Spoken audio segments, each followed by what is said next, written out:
Потоа правниците и адвокатите да формулираат случаи за застапување пред суд и други надлежни национални и меѓународни тела. Параправничките, морам да признам, се препознаени во нашата заедница токму како лидери. Особено не радува дека во последниот период доаѓаат самите клиенти, жени, да бараат придружби, кои што придружбите ги користиме за клиентите кои што имаат потреба. Остваруваме исто така и директни контакти со давателите на услуги, кои што ги нарекуваме медиациски состаноци. Токму овие медиациски состаноци кај одредени даватели на услуги вродија со плод, бидејќи одредени гинеколошки ординации престанаа да ги наплаќаат услугите или ги намали. Сега ќе се навратам на истражувањето кое што го спомена АЕС. Токму ова истражување ни дава предизвици за понатаму да делуваме, односно 20% имаме ниска искористеност на здравствените услуги на бремените жени кои што немаат здравствено осигурување. Потоа бележиме податок од 20% малолетнички бременности. 11% само посети од патронажните сестри во текот на бременоста. Потоа 43% добиле рецепт за бесплатна фолна јод. Ова е податок кој што вели дека најнеопходно е за бремените жени во првите 3 месеци. Бележиме добар податок, односно добра посета по породувањето од страна на патронажните сестри, 65%, кои што изјавија дека 94% се задоволни од услугите на патронажните сестри. Имаме 82% незаконска наплата за ехо преглед од страна на матичните гинеколози. Сето ова и многу други податоци ги имаме во истражувањето кое што ви го оставив таму, можете да си го земете, а исто така е објавено на страната на hera.org.mk и исто така на Facebook страната на иницијативата на жени од шуторизари.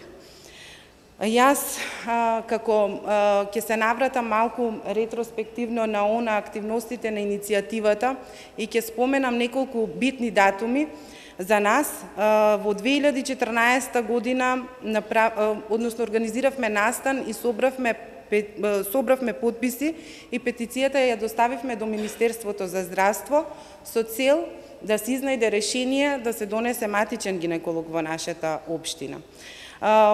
Нашите барања остана неслушнати од тогашната власт. Во 2015 година, во ноември, организиравме протестен перформанс пред Министерството за здравство, каде исто така ги искажавме нашите барања, за потоа во 2016 во јануари да организираме уште еден протестен перформанс пред амбулантата во Шуторизари. Во 2016 година, во јуни, имав можност да се обратам пред Комитетот за економски, социјални и културни права при Обединетите нации и исто така Комитетот ги препозна проблемите и даде директни препораки за Република Македонија да се изнајде веднаш решение за проблемот со гинекологот, особено во Шуторизари, и да се стави крај на незаконската наплата од страна на матичните гинеколози, односно државата да превземе мерки.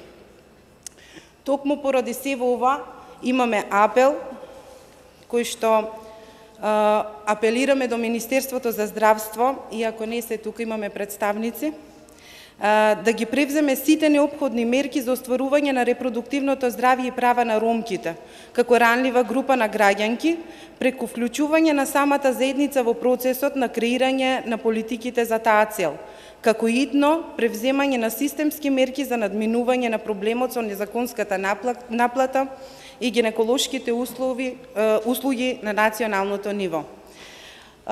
Ние, иницијативата на жени од Шуторизари, сме тука будно да го следиме процесот на работењето на давателите на услуги во нашата заедница, особено на гинекологот кој што е во Шуто Оризари, патронажните служби и имплементацијата на превентивните програми, и остануваме да ја јакнеме ромската заедница со информации за остварување за нивните права за подобро здравје. Ви благодарам.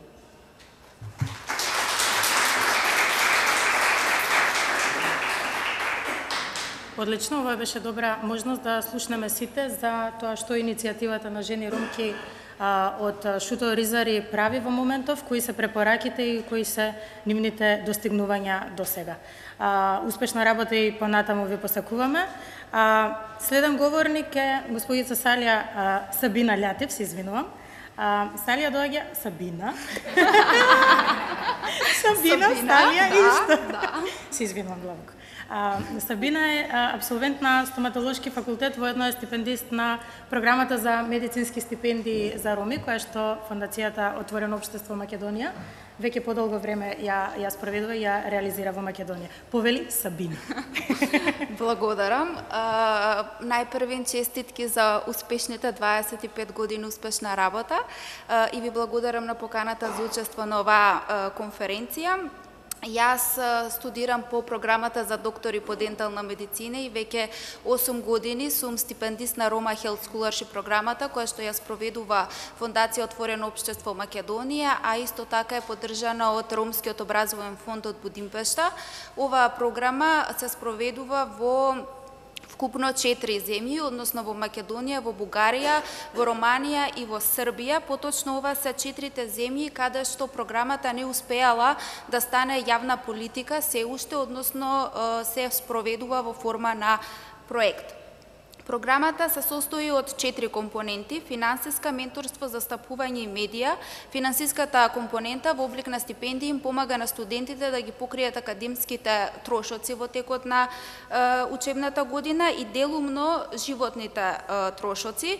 Менторите се грижат за личниот и за професионалниот развој на студентите, а преку застапување компонентата студентите ги градат своите капацитети, односно се стекнуваат со вештини кои што се потребни, а ги нема во формалното образование од типот на комуникацијски вештини, презентацијски вештини, менеджмент со конфликти и така натаму.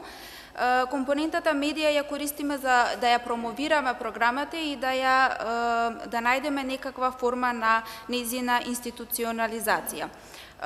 Покрај тоа што оваа програма има за цел да ги поддржи студентите за време на нивниот образовен процес, исто така круцијалната цел е да се креира една критична маса на лекари и доктори кои што ќе бидат вклучени понатаму во процесот на креирање на здравствени политики за роми. Така, оваа програма го зголеми бројот на запишани роми медицинари на факултетите, но исто така ги разбива стереотипите и предрасудите за тоа дека ромите случајно или намерно не умеат или не можат да се запишат и да дипломираат на медицински факултет и да обавуваат високи позиции во здравствениот систем. Што возможува оваа програма? Значи, таа им овозможува на студентите да учествуваат во здравствени истражувања директно во ромската заедница под мониторинг на нивните ментори, што ги прави да бидат уште посензибилизирани за здравствените предизвици со кои што се соочуваат ромите. Па така, во насока на иновативни пристапи за унапредување на здравјето на ромите, сметам дека најпрвин потребно е да се инвестира во поддршка, односно во креирање на ромски здравствен кадар преку програми за стипендирање, односно Roma Health Scholarship програмата да премине во јавна политика, а потоа овие лекари роми да учествуваат во креирање на здравствени политики за роми, бидејќи ако сакаме да изградиме здравствена популација, освен социјални работници и правници, потребни се и лекари. А ако сакаме тоа да биде специфична ромска здравствена популација, тогаш за тоа треба лекари кои што ќе бидат роми, затоа што тие се сензибилизирани за предизвиците на оваа заедница. Освен ова, потребно е да се унапреди стратегијата за ромите во делот на здравство, која што досега има одредени поточки, но стипендистите на оваа програма дошле до сознание дека потребни се повеќе, односно поконкретни делови, односно најпрвин во Шуто Ризари е потребен е пристап до вода, затоа што во еден дел немаат вода, па тука се развиваат едни фекоорални заболувања кои што се пренесуваат преку нечисти раце.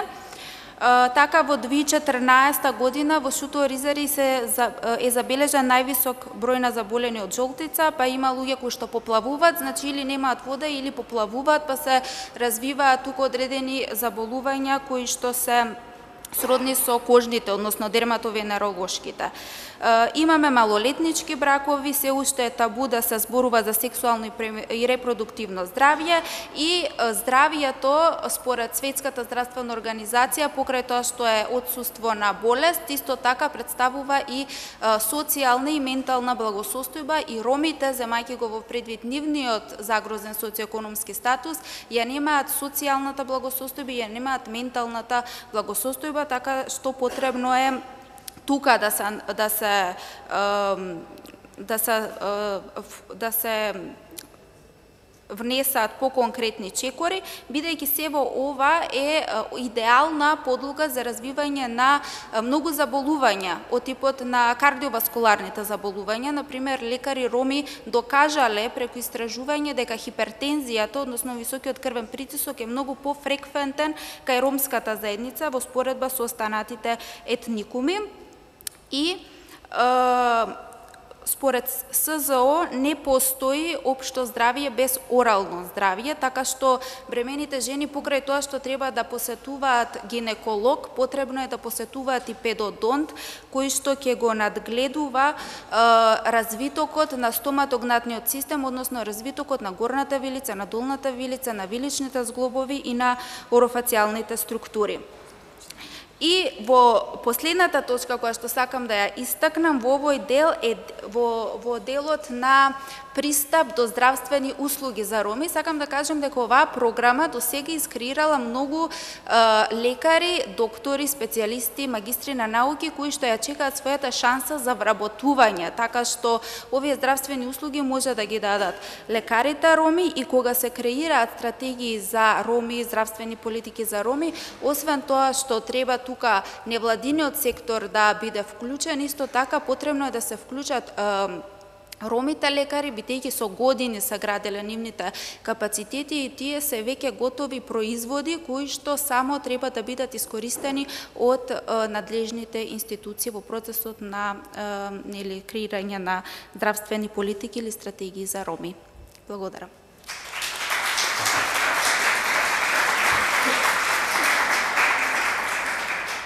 Благодарам, Сабина. Многу добар осврт за целата програма, за тоа како стигнавме до моментот да креираме, односно да создадеме поголема бројка на роми медицинари, лекари, кои што веќе дел од нив се и вработени и пружат помош на ромската заедница и сите останати, се разбира, во Македонија. Особено беше битен делот што го спомна со бремените жени и оралното здравје, од стручен аспект секако споделени информации. Благодарам за твојот допринес во овој панел. За менувањето на негативните наративи кон ромите во здравствените институции ќе слушнеме повеќе од господја Весна Шапковски, која што е координатор на проект во Рома СОС од Прилеп. Воедно само да додадам дека Рома СОС е овластено да дава бесплатна правна помош со решение од Министерство за правда. Повелете со вашата презентација. Само да замолам од техника, да. Супер, фала. Ви благодарам. Пред да започнам со презентацијата, ќе ми дозволите на Фондацијата Отворено општество Македонија да ја честитам јубилејната 25 годишнина и во името на целните групи со кои што работиме, тоа се пациентите, роми и здравствените работници, да се заблагодарам за долгогодишната поддршка во унапредувањето на меѓусебната комуникација и квалитетот на здравствена услуга кој што го добиваат пациентите роми. Не би можела да започнам да зборувам за работата на менувањето на наративите ако не кажам колку што е можно поедноставно што значи наратив. Наративот во буквална смисла на зборот значи сликата која имаме во нашите глави за одредена состојба, за група на луѓе која скоро секогаш ги одредува нашите верувања, ставови и однесувањето што го имаме кон истите. Но таа слика за жал понекогаш под влијание на некои околности, како што е долгогодишно натрупување на стереотипи и предрасуди, може да биде погрешно поставена и да влијае на квалитетот на меѓусебната интеракција. Зошто и како работиме на промената на наративите? Промената на наративот има за цел да предизвика позитивно однесување, подобра комуникација и разбирање, а тоа значи промена на емоционалните и когнитивните пречки во овие појави. Промената на наративот, меѓутоа, не смее да биде агресивна и нападна, бидејќи целните групи кои што се го држат тој негативен наратив, најчесто не се ни свесни дека го имаат, ниту пак се свесни за влијанието кое што го има во нивното однесување. Па затоа промената мора да биде суптилна и неинвазивна, најчесто преку користење на раскажувачки методи и презентирање на позитивни примери. Ако се обидеме ова да го искажеме со законот на физиката, тоа би гласало дека веројатноста да промените наратив на макро ниво се зголемува обратно пропорционално од силата со која што таа промена ја намецнувате. Се извинувам, заради преводот ќе мораме малку поспорно. Да, извинете. Во овој дел сметав дека е потребно да направиме на дистинкција за тоа што значи наратив, а што значи дискриминација и како работата на овие две полиња се разликува помеѓу себе. Иако и двете потекнуваат од подолготрајно натрупување на стереотипи и предрасуди, негативните наративи во одредени случаи можат да предизвикаат дискриминаторско однесување, но и не секогаш. Значи, наративот може одредена група да го има, меѓутоа никогаш тој да не прерасне во дискриминаторско однесување. Борбата со дискриминација се одвива преку создавање на две спротивставени страни, каде што имаме дискриминатор и жртва на дискриминацијата. Меѓутоа, работата на промена на наративи значи дека е потребно двете страни да ги ставите на иста позиција, да ги донесете на иста страна, за да ја подобрите нивната меѓусебна комуникација. Секако при тоа креирање на еден пријателски однос е многу значајно. Во таа смисла, работата на Рома СОС во овие 3 години на промена на наративите се води од мотото дека навиките се однесуваат, се променуваат само доколку се промени перцепцијата за проблемите во релацијата пациент-здравствен работник. Тоа ние го правиме преку користење на различни пристапи, кои што се како што следат. Најпрво имаме волонтерско вклучување на пациенти роми и здравствени работници во она што ние го нарекуваме наблюдувачки тела, во кое што овие две групи имаат за задача самите да ги идентификуваат пречките во меѓусебната комуникација и следствено да креираат активности за нивно надминување. На тој начин ние не им наметнуваме на двете целни групи што е нивниот проблем и како треба да се однесуваат во врска со него, туку ги поттикнуваме самите да препознаат и да креираат активности. Понатаму создаваме креативни промотивни материјали за неформално информирање и пренесување пораки за одредени проблеми кои што самите членови на наблюдувачките тела ги имаат идентификувани. Кога велам креативни промотивни материјали, не мислам на класични промотивни материјали како флаери, брошури, летоци, кои што најчесто неславно завршуваат во корпата за отпадоци многу брзо, туку на промотивни материјали кои што освен да информираат, имаат и друга намена. Па така ние креираме календари, потоа куински престилки за ромската заедница, креиравме компјутерски подлоги за глувче за здравствените работници, на кои што испишуваме разни пораки за информирање на овие две целни групи. Понатаму имаме едукативни работилници за подлабоко запознавање со оние прашања кои што предизвикуваат најголемо внимание и кои што нашите наблюдувачи идентификуваат дека има потреба од дополнителна информација. Вршиме постојана медијација, односно посредување во искористувањето на бесплатните здравствени услуги, кои што Министерството за здравство ги предвидува, и организираме пријателски вечери со пациенти роми и здравствени работници за подобрување на нивната меѓусебна комуникација и креирање на еден пријателски однос. Сите овие пристапи донесоа голем број на резултати и успеси. Меѓутоа, како што претходно кажав, бидејќи работата на промена на наративи никогаш не смее да биде агресивна и нападна, така и резултатите кои што ќе ги презентирам во продолжение не се масовни или спектакуларни, но тие представуваат низа од поединечни мали победи кои на долг рок веруваме дека ќе донесат големи промени. Така имаме моментално формирани и координирани две волонтерски групи од по 10 наблюдувачи роми и здравствени работници. До сега имаме вклучено повеќе од 300 лица во бесплатните здравствени услуги кои што Министерството за здравство ги нуди со превентивните и куративни програми кои што се носат секоја година. Имаме реализирано 10 едукативни работилници на различни теми, претежно се тоа од сексуално и репродуктивно здравје и здравствена заштита на децата, каде што имаме вклучено 15 здравствени работници како едукатори и повеќе од 200 роми како учесници. Имаме креирано 5 промотивни материјали со пораки за различни прашања за здравјето и начинот на пристап до услуги, при што истите се дистрибуирани во 30 здравствени и други јавни и приватни установи и во околу 600 ромски семејства.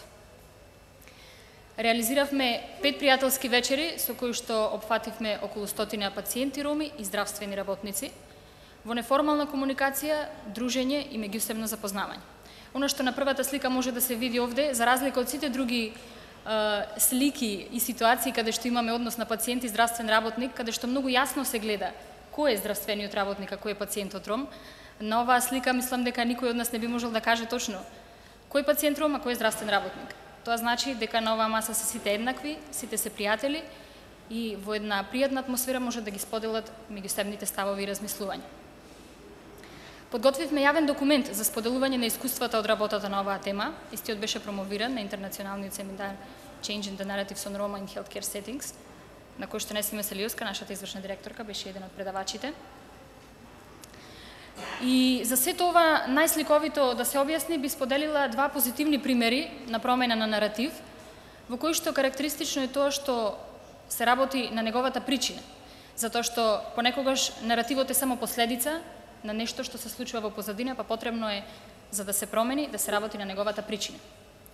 Така имаме негативен наратив за ромите, дека се тие нечисти кога одат на доктор. Тоа ќе го слушнете, понекогаш може така изричито кажано, понекогаш притаено. Причината позади овој негативен наратив е тоа што за жал се уште во 21 век дел од граѓаните роми немаат пристап до чиста вода за одржување на лична хигиена. Оно што ние го направивме во соработка со ромите кои што живеат во тие средини, локалната самоуправа и здравствените работници, е тоа што беа изградени малски чешми за пристап до чиста вода за пиење и одржување на хигиена во 2 населби од ромската заедница.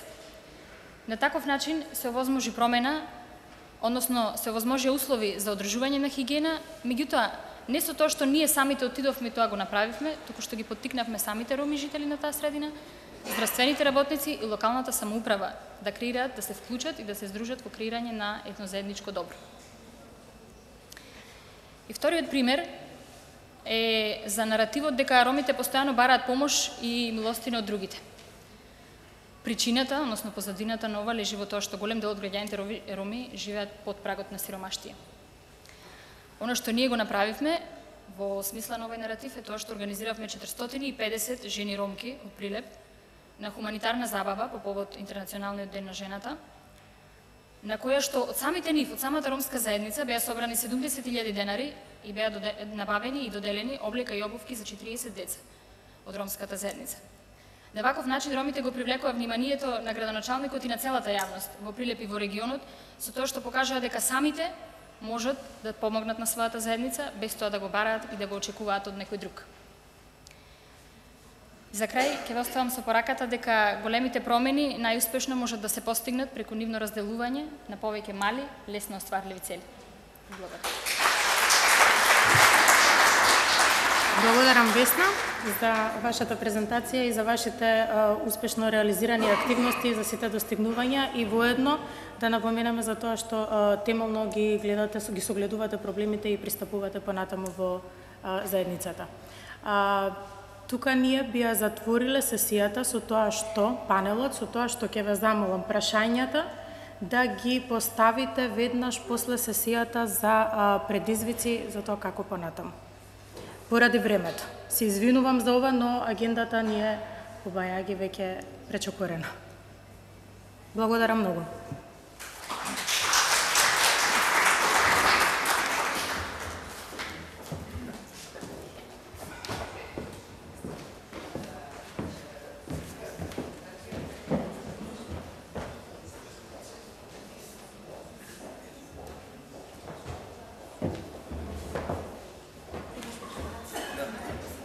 Здрав, здрав. Ај се онлайн на место. Уште се набитуваме на това. Добро.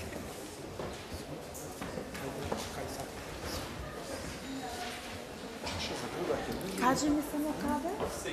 Не препушти некоја чолница да донесе. Презентација Сорос. И тоа е тоа.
Добар ден на сите.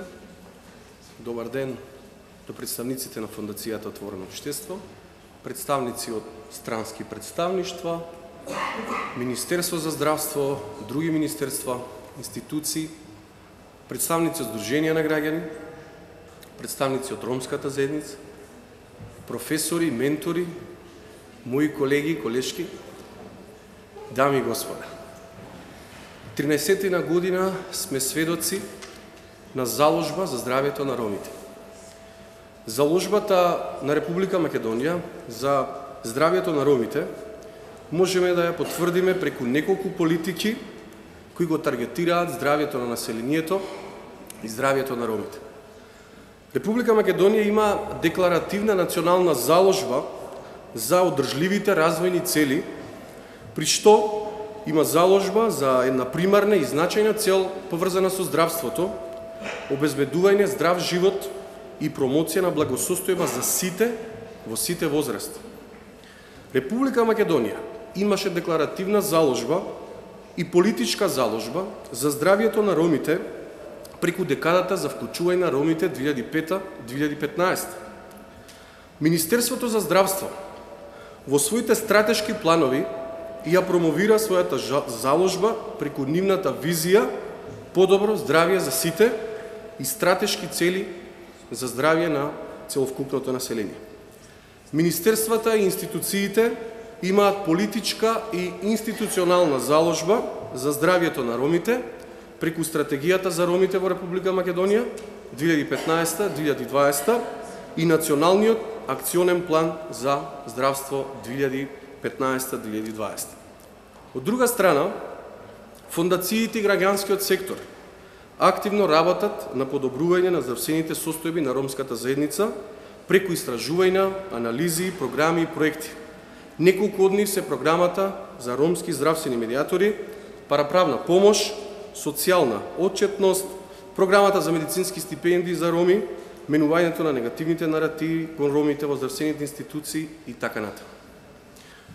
После 13 години меѓународна, национална и локална заложба за здравјето на ромите. Денес е вистинско време, потреба, можност повторно да ги разгледаме предизвиците со кои се соочуваме во денешницата, а се поврзани со ромското здравје.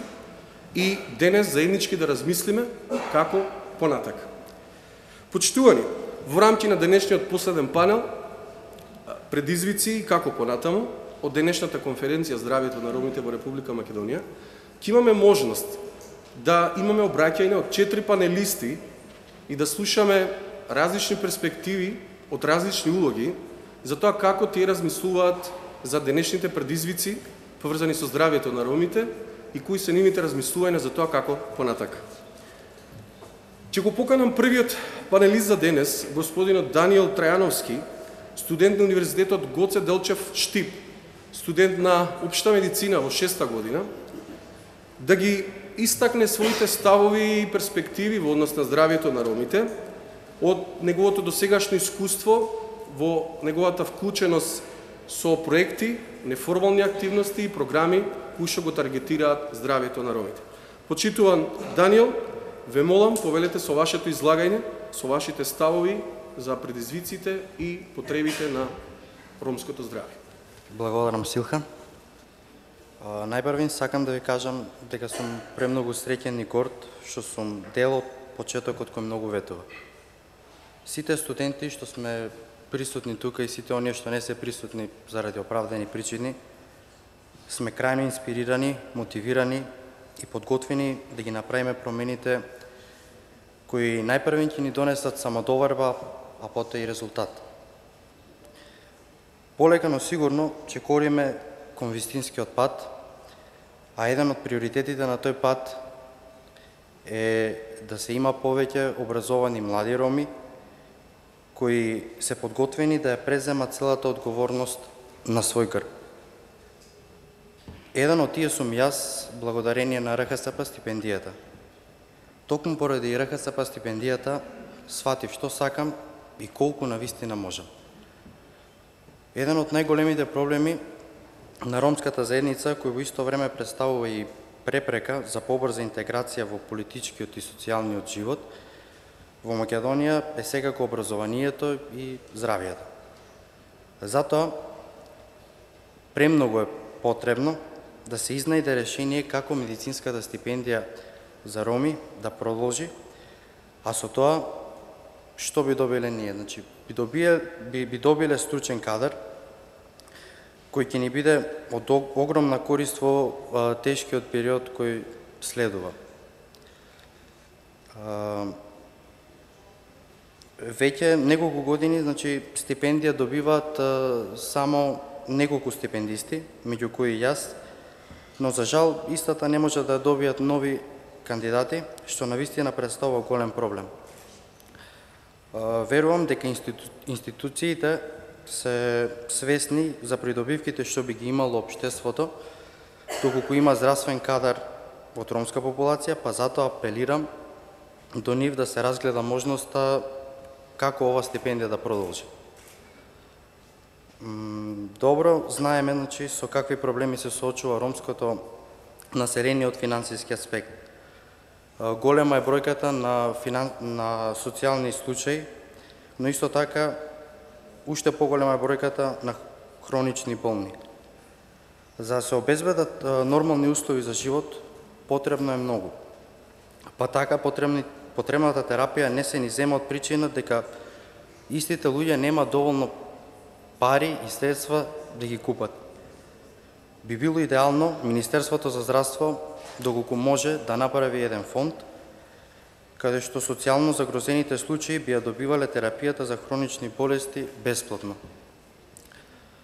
Во склоп на ова би додал дека исклучително важно е да се зголеми бројката на вработување, со што социјалниот стандард би бил многу поблиску до посакуваната цел. Една од мерките што би имале ефект врз здравјето на ромите според мене е и едукативниот пристап. Мора да се продолжи со едукативниот пристап, со тоа би се подигнала свеста и ќе се унапреди здравјето. Значи, според мене, многу е битно да се воведат некои едукативни емисии на телевизија, каде што би гостувале доктори роми.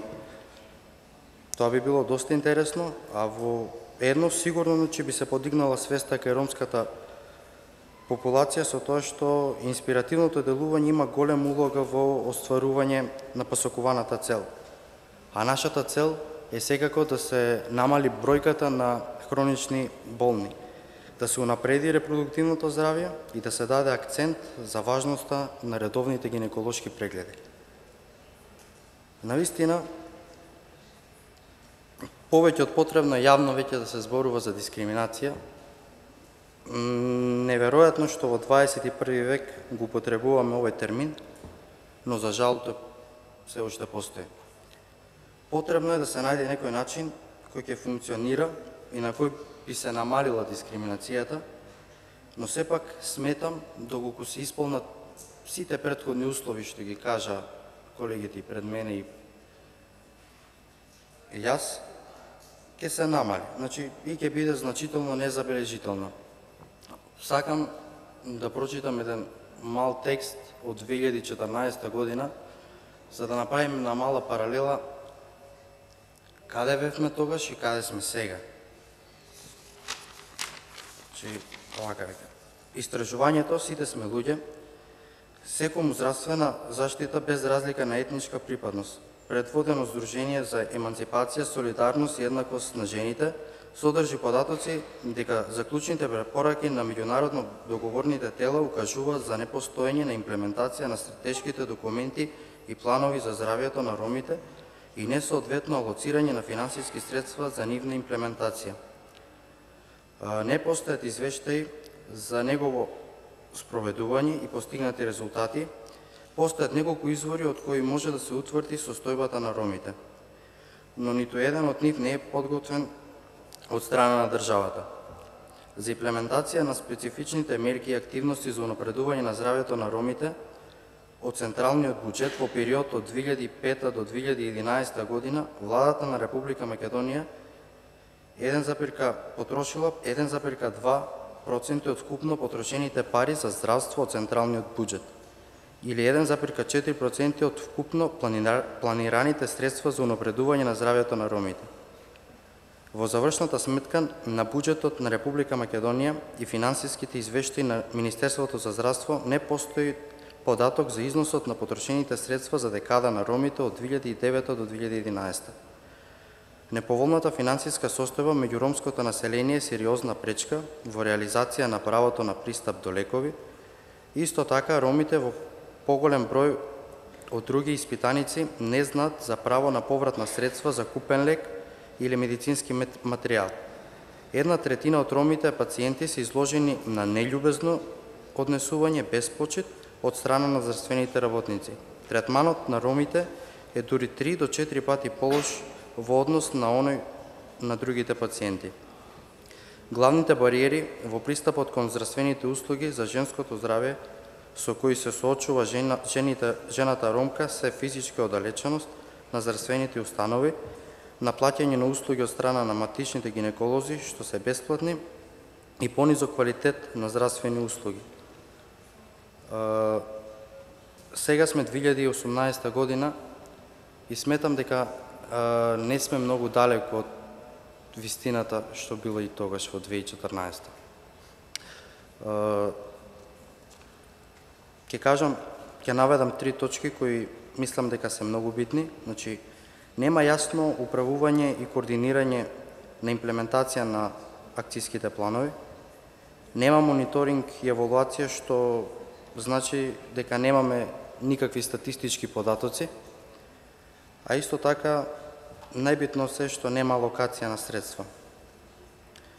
На крај, сакам да напоменам дека акционите планови кои ги спроведува Министерството за здравство треба да се имплементираат и спроведуваат.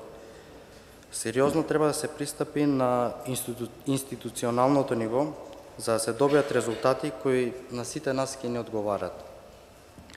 А воедно, долгорочните планови и стратегии многу повеќе ќе остават белег, па така верувам дека сето ова ќе може да се вклопи во политиките на државата од кои сите ние ќе имаме бенефит. Благодарам.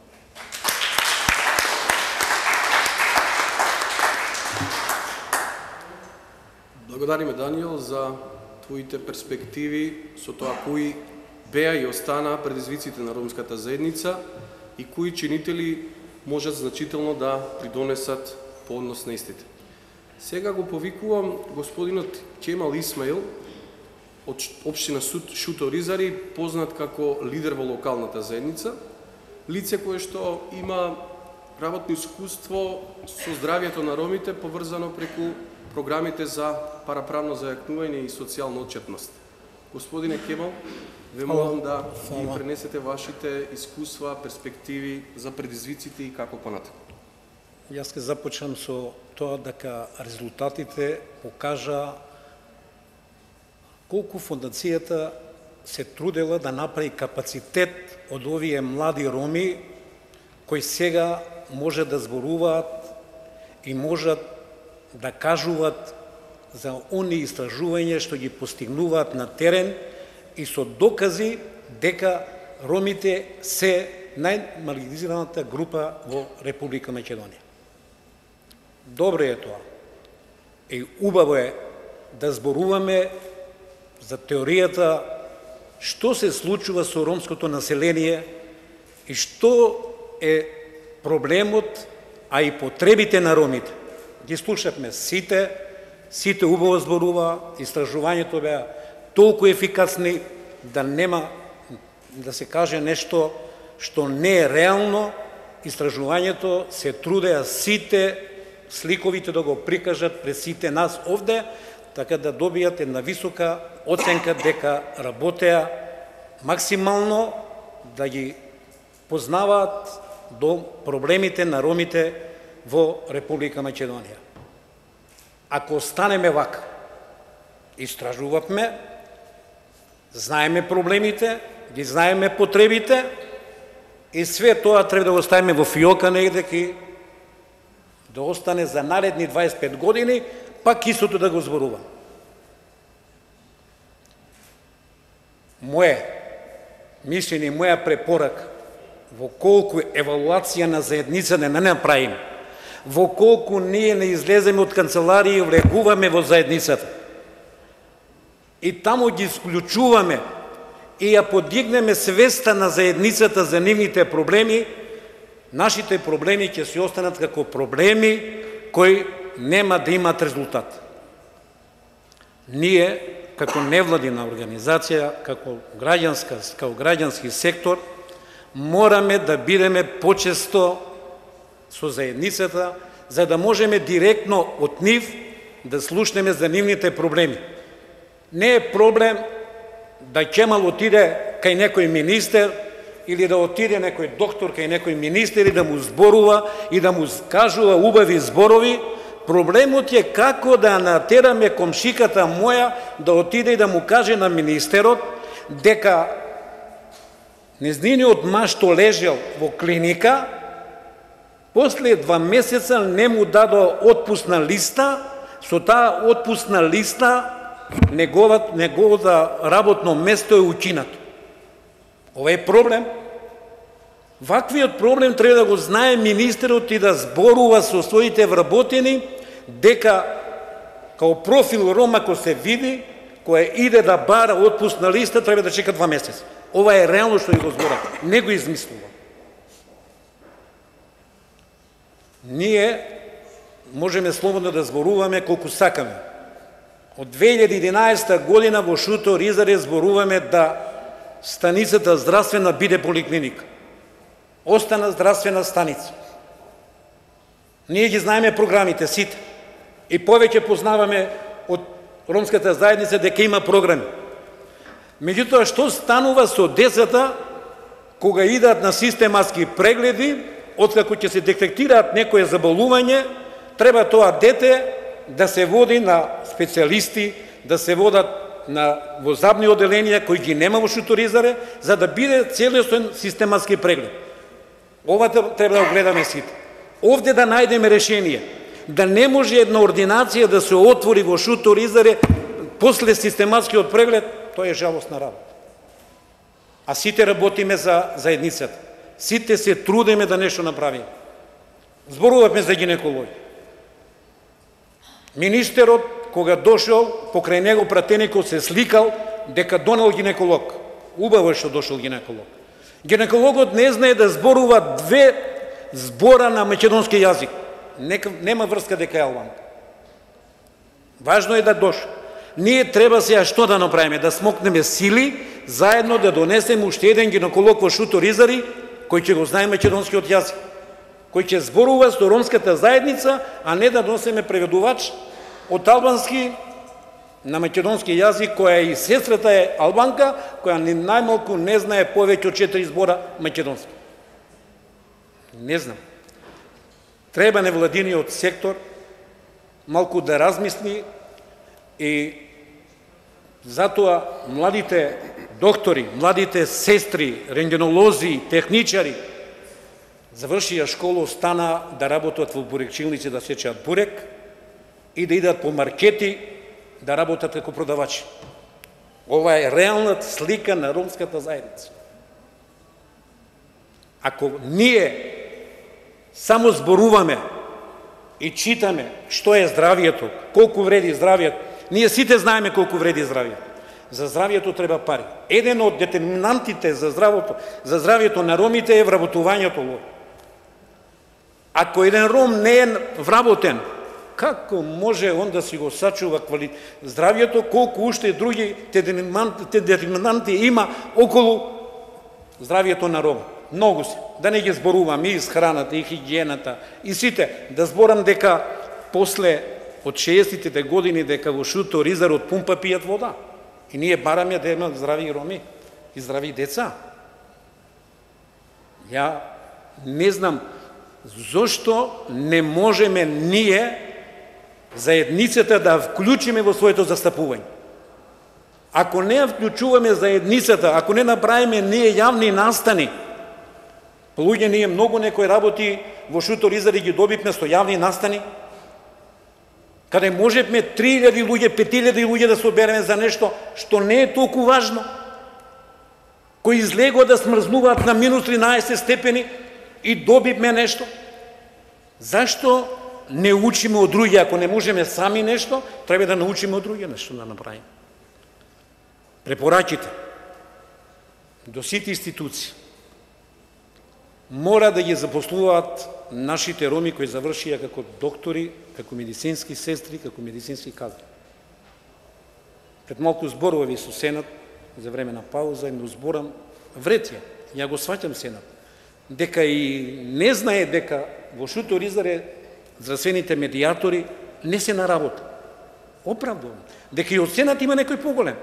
Меѓутоа, ако веќе, не морам да го спомнувам Сенат, ако некој влего по некоја декада, што е, еве, толку време ја спомнуваме, да ги застапува интересите на ромската заедница, па да не ја заборава својата заедница, нека остави фотелјата дека е кожна, дека е убава. Еден пример ќе ви кажам, ова нема врска со младите луѓе наши, требаше некој ром да се запусти во ИВЗ, бил ром до тогаш кога го застапувавме да биде таму вработен, откако се вработил, тој не е веќе ром. Не. Заборил дека е ром човекот, ако бараше работа, бил ром, го застапувавме, го запосливме, има убава плата таму и сега не е ром. Ако некогаш интересите лични треба да ги тргнеме од, мислам да бидат пред интерес, значи личните интереси да не бидат пред интересите на заедницата. Секогаш, ако сме запослени негде во нека институција, сум станал министер за труд и социјална политика. Не може да се збори со човек више. Он завршил својата работа. Ама татко му не му е дал таа столица, таа заедницата му даде столицата. Затоа, како моја препорака, нема многу да должам, можеме 10 дена, можеме да зборуваме за ова. Дајте, ве молам, имам поверење у вас младите. Токму е тоа дека нас ни помагаат неромските невладини сектори, поготово фондација. Тоа е факт дека помогна многу со стипендиите.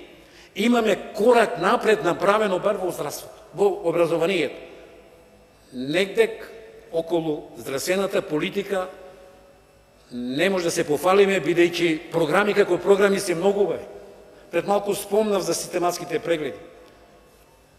Боријан зборуваше дека во Шутор Изари има патронажни сестри 1 до 2. Не, 1,5 има.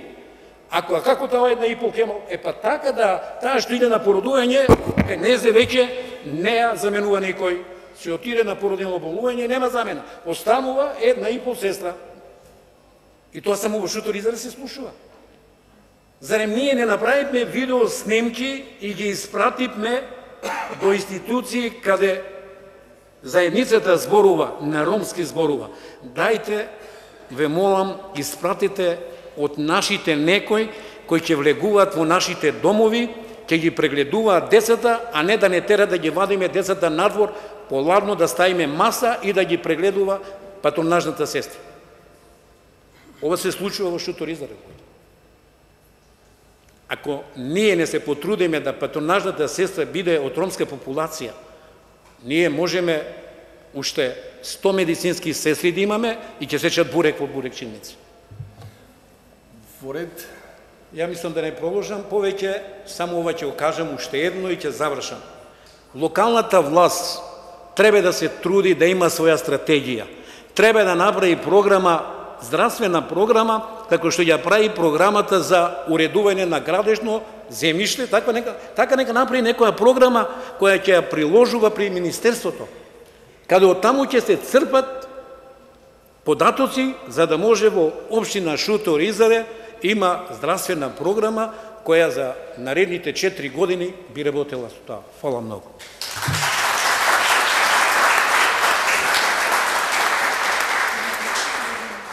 Господине Кемал, ви благодариме за вашите искуства, перспективи и пренесени пораки до повеќе чинители, вклучително и младите роми.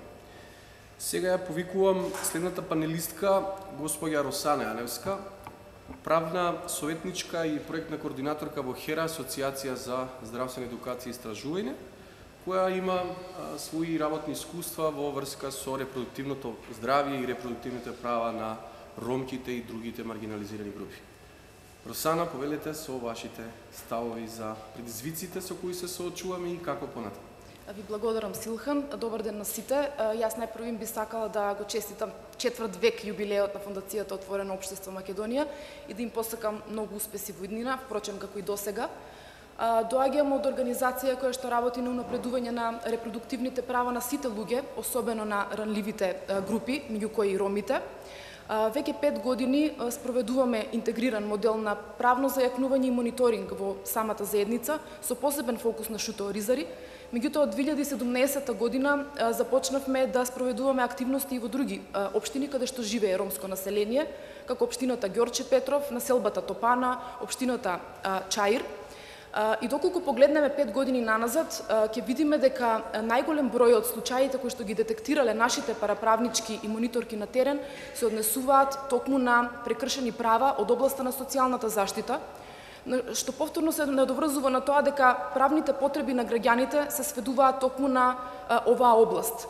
Кога зборуваме за здравието во врска со социјалните права, ние мораме да гледаме холистички, затоа што социјалните детерминанти се неопходен дел од здравието. Здравието представува целокупна благосостојба на личноста, така што сведоци сме дека граѓаните од Шутор Изари во голем дел живеат во социјална исклученост, во сиромаштија, и вие доколку немате основен старт, не можете да зборувате воопшто за здравствени права, ниту пак за еднаквост.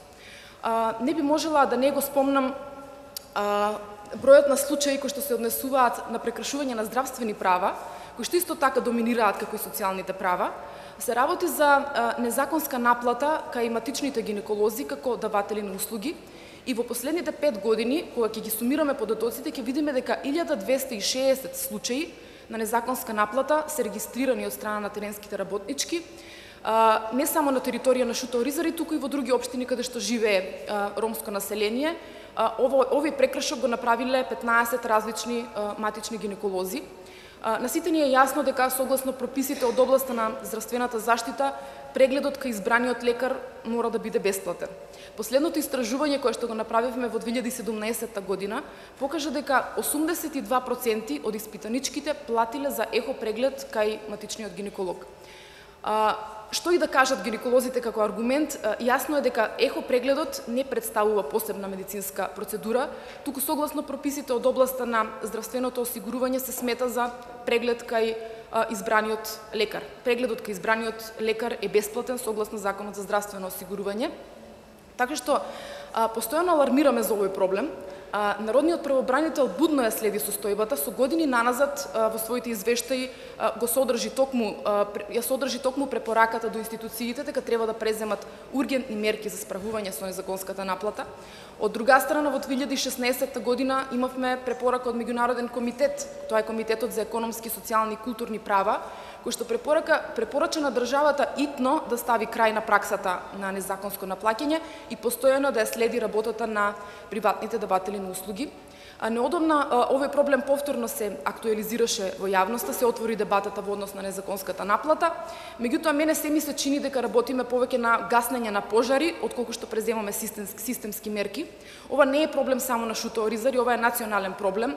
Од една страна гинеколозите излегоа со своји барања, од друга страна Фондот за здравствено осигурување преземаше одредени мерки, зголемување на капитациониот бод и така натаму.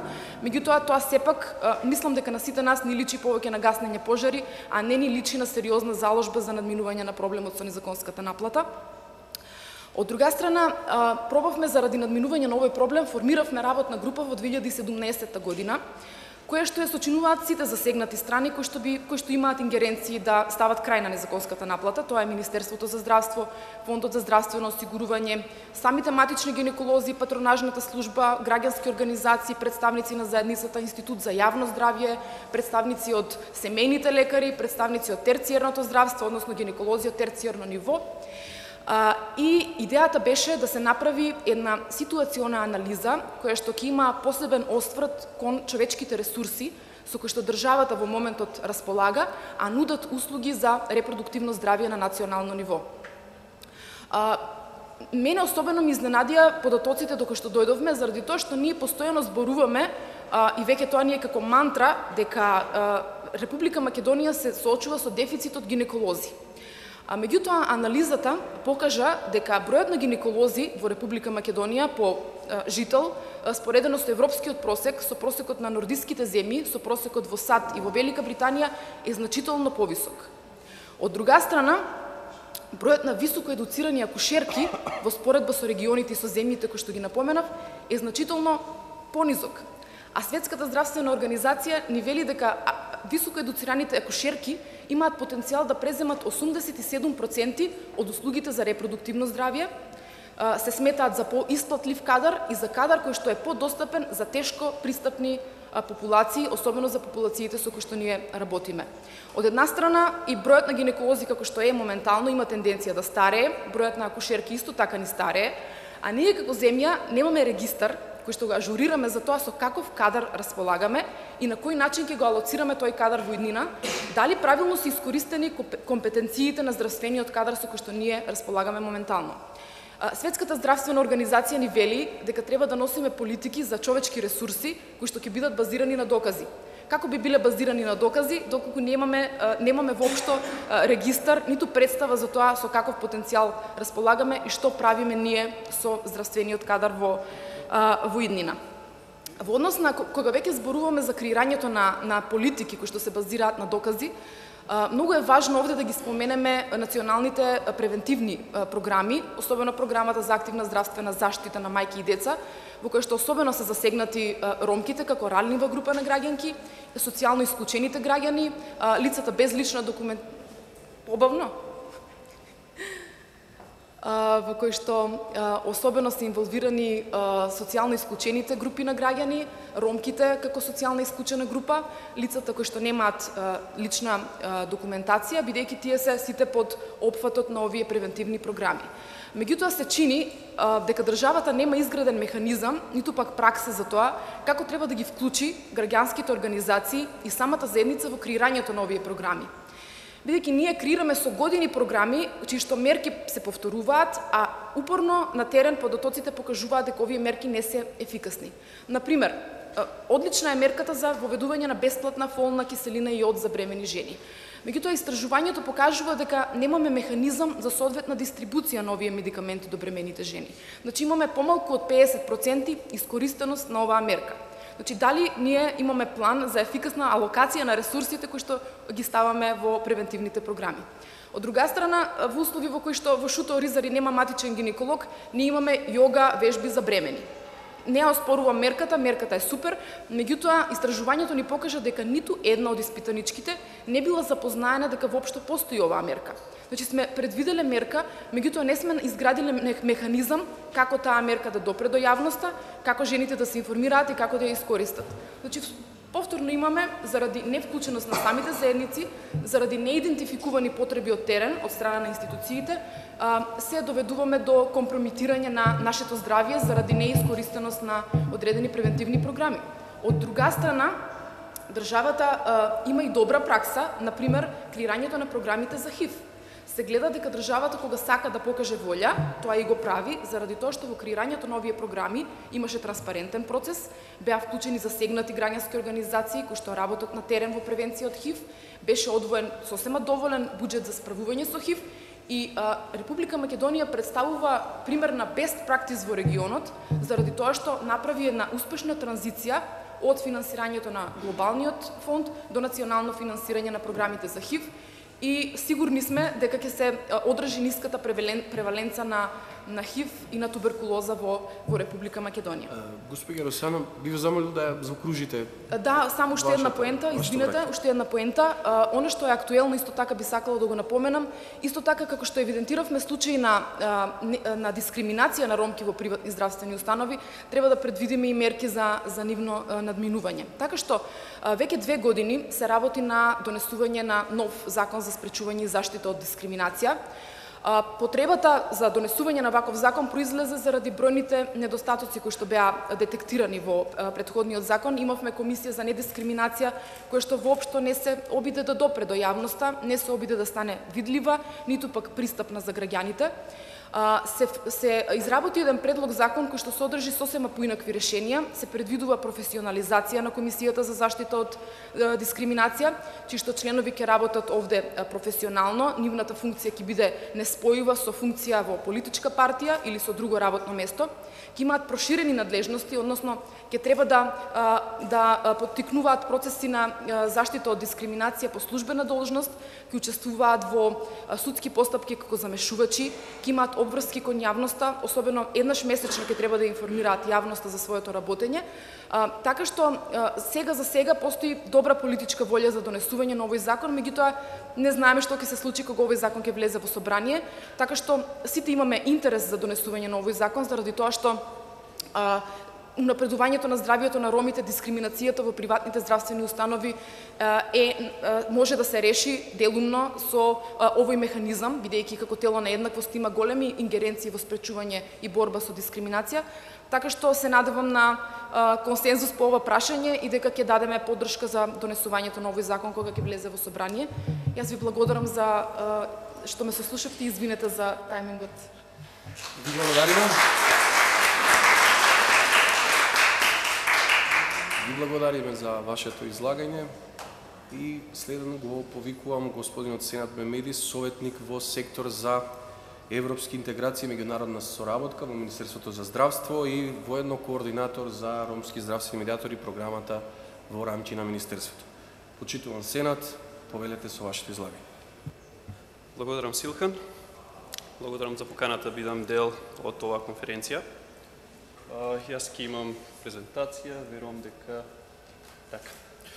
Значи, за проектот за ромски здравствени медиатори веќе дел од тоа што е направено и како слушнавте од мојата колешка Кристина од ХЕРА.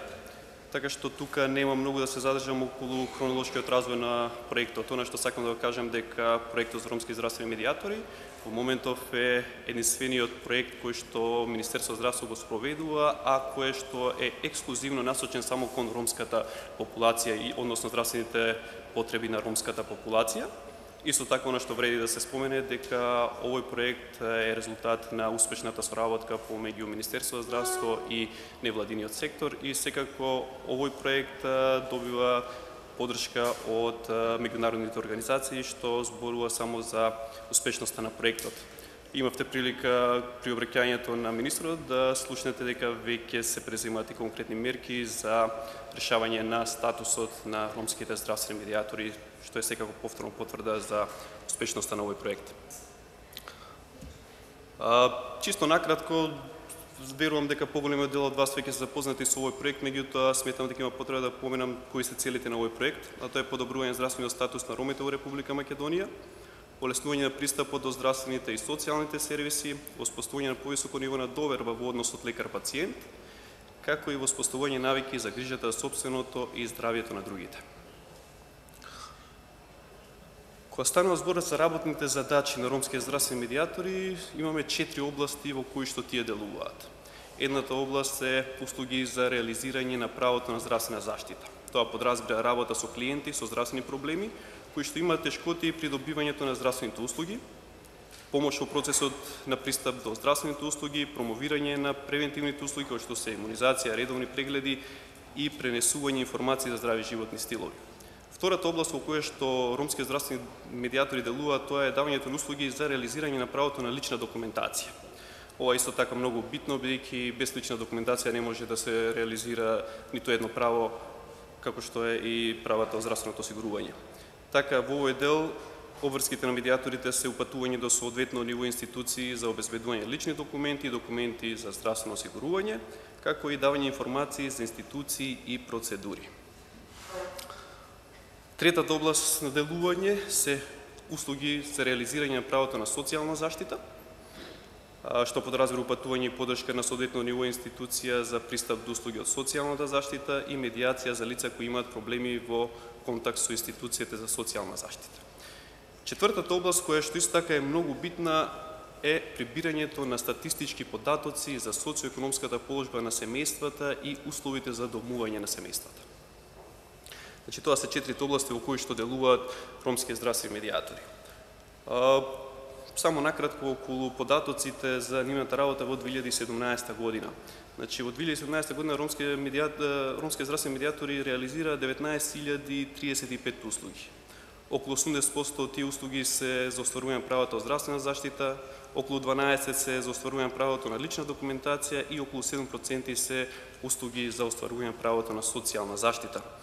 Она што сметам дека вреди да се спомене и да се истакне се резултати од кои што се ги имаат постигнато од делот на здравствената заштита. Тоа е дека асистирале во остварување на правото на здравствено осигурување на 1445 лица, асистирале во остварување на правото на избор на матичен лекар, гинеколог, стоматолог на 1676 лица, извршиле едукативни советувања за здрави животни стилови на 3527 лица и откриле 1447 невакцинирани или нередовно вакцинирани деца, истите ги упатиле во соодветните служби.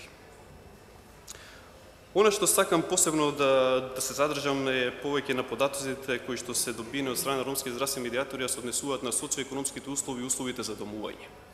Во 2017 година ромските здравствени медиатори за прв пат посетија 1297 семејства. Податоците говорат дека дури 75,6% од овие семејства живеат во одвоени ромски населби, односно гета. Станува збор за населби кои што најчесто се наоѓаат на периферијата од градовите. Во аспект на видот на живеалиште, најголем дел, значи 35, скоро 36% живеат во трошни куќи, меѓутоа исто така треба да се спомене дека околу 13% живеат во импровизирани живеалишта. Станува збор за живеалишта кои што изградени од картонски кутии и од кеси. Кога станува збор за составот на живеалиштето, значи овие податоци се наистина фрапантни, зборува дека дури 37,7% од семејствата живеат само во една соба.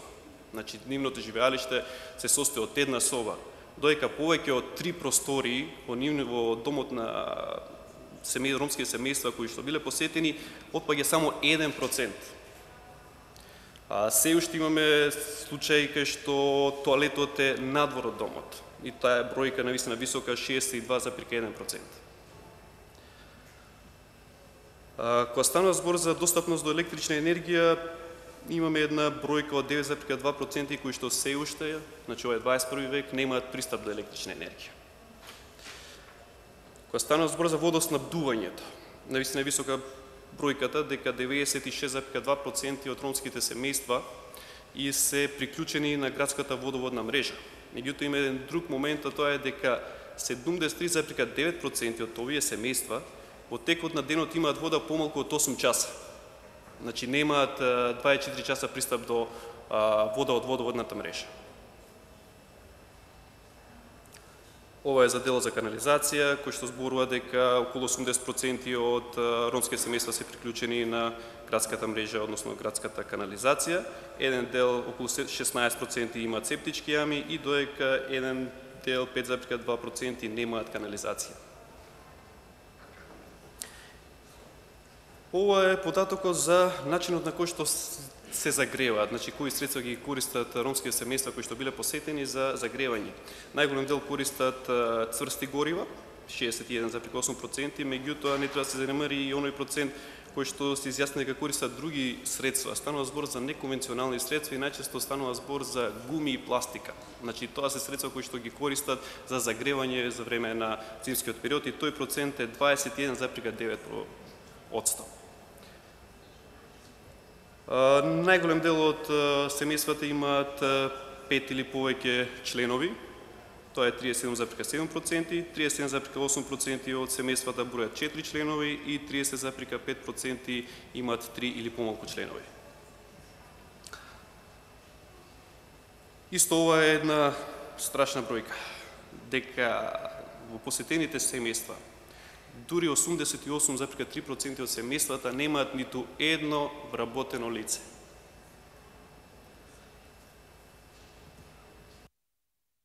Вкупни месечни приходи.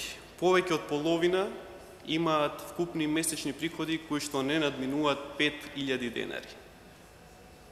А исто така имаме и дел од семејствата кои што се изјасниле дека немаат приходи, тоа е 18,5%. Над 20.000 денари се изјасниле само 0,2%, значи не е ниту 1% од семејствата. Кога станува збор за основниот приход во семејството, најголем дел, значи 44% се како основен приход во семејството е социјалната парична помош. Во 82% од семејствата има 2 или повеќе издржувани лица.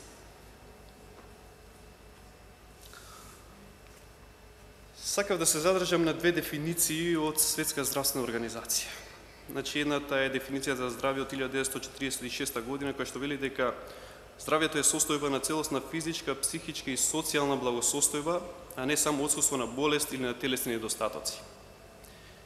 И втората дефиниција, која што од 2015 е дефиниција за јавно здравје, вели дека јавно здравје се однесува на сите организирани мерки, јавни или приватни, со цел да се спречи болеста, промовира здравјето и да се продолжи животот кај населението како целина. Овие две дефиниции јасно кажуваат дека здравјето е едно комплексно прашање, кој што зависи од многу детерминанти. Ако од една страна ги земеме овие две дефиниции, од друга страна ги земеме во предвид сите овие податоци за социоекономските услови и условите за домување на ромските семејства, мислам дека јасно е во која насока треба да се движиме за да се збори и да говориме за напредување на здравствениот статус на ромската популација. Тешко е да збориме за напредување на здравствениот статус на ромската популација кога имаме ромски семејства кои што живеат во субстандардни услови. Не може да збориме за напредување на здравствениот статус на ромски семејства кога немаат пристап до вода. Не може да збориме за промовирање здрави животни стилови кога имаме семејства кои што немаат никакви приходи или најголем дел или пола од семејствата, зборам за овие кои што беа посетени, нивните приходи не надминуваат 5.000 денари. Така да мислам дека ситуацијата е многу јасна, кои се предизвиците и во која насока треба да се движиме. На крај, Она што јас го гледам како предизвици, како прашања на кои што мора да посветиме внимание во иднина, тоа се подобрување на социоекономскиот статус на ромската заедница, подобрување на условите за домување на ромската заедница, подигање на нивото на образование на ромската заедница и креирање на здравствени политики согласно здравствените потреби на ромската заедница. Дури откако ќе се посветиме на овие прашања и кога реално ќе имаме резултати постигнати за овие прашања, тоаш може да збориме за унапредување на здравието и на здравствениот статус кај ромската популација. Се до тогаш мислам дека е тешко да збориме за унапредување на здравието на ромите. Ви благодарам.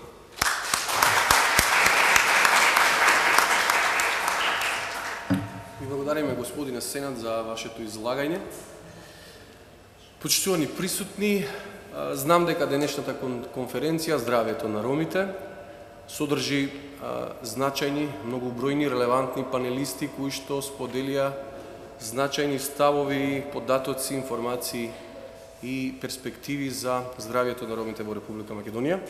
Дозволете ми да споделам само неколку заклучоци кои што успеав да ги забележам во некои од панелите на денешната конференција. Прво, постои сериозен јаз помеѓу здравието на ромите и мнозинската заедница во Република Македонија. Второ, ромската заедница се соочува со сериозни негативни стапки, индикатори и здравствени детерминанти, односно, податоците потврдуваат дека состојбите во однос на здравието на ромите во Македонија се незначително исти, незначително подобрени, речиси се исти како уште пред 15 години. Трето, постои декларативна заложба за здравието на ромите во меѓународно, национално и локално ниво преку ратификувани и усвоени политики, но нината оскудна имплементација е сериозен проблем поради кој состојбите не се унапредуваат. Четврто, имплементацијата на усвоените локални и национални политики се соочуваат со сериозен недостиг на управување, мониторинг, евалуација и недостиг на ресурси, затоа локалните акциони планови за здравство и националниот акцијски план за здравство е оскудно имплементиран. Министерството за здравство треба да го разбере концептот подобро здравје за сите како концепт во кој политиките на Министерството водат грижа за специфичните здравствени проблеми и потреби на сите граѓани во Република Македонија. Шесто, Министерството за здравство треба во креирањето политики да ги почитува, разбере и земе во предвид специфичните здравствени проблеми и потреби на ромската заедница и да постигне нивно вклучување во планирањето и спроведувањето на донесените политики. Седмо, Министерството за здравство треба да продолжи со праксата да ги институционализира постоечките програми и проекти кои покажуваат значајни резултати, како што ја институционализираше програмата Ромски здравствени медиатори. Во тој контекст сметам дека Министерството за здравство треба да направи услови за институционализација на програмата за медицински стипендии за ромите, што ќе вклучи медицински стипендии за роми и ќе обезбеди државни специјализации за медицинари роми. Девето, да се зголеми бројот на здравствени работници роми во сите нивоа на здравствена заштита. Десето, локалните самоуправи да ги следат примерите на донесување на локални акциони планови за здравието на ромите, како што имаат направено неколку општини во Република Македонија, вклучително општина Шуторизари. Десето, локалната самоуправи да лоцираат ресурси за спроведување на усвоените политики за здравието на ромите во локално ниво. И последно, да се зголеми непосредната поддршка на ромската заедница преку активно учество на институциите, младите роми и здруженијата на граѓани. Почитувани, срдечно ви благодарам за вашето присуство, за вашето активно учество на денешните панели во рамки на конференцијата. Верувам дека сите ние после оваа конференција ќе во сите своји улоги ќе дадеме својот максимум во ангажираност и посветеност да го напредиме состојбата на здравието на ромите.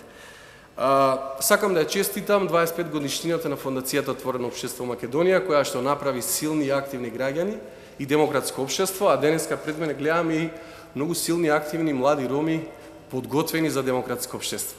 Ви благодарам. Јас бев Силхан Сеитов, дипломиран доктор по општа медицина, стипендист на програмата и воедно студент на јавно здравје во Медицинскиот факултет во Скопје.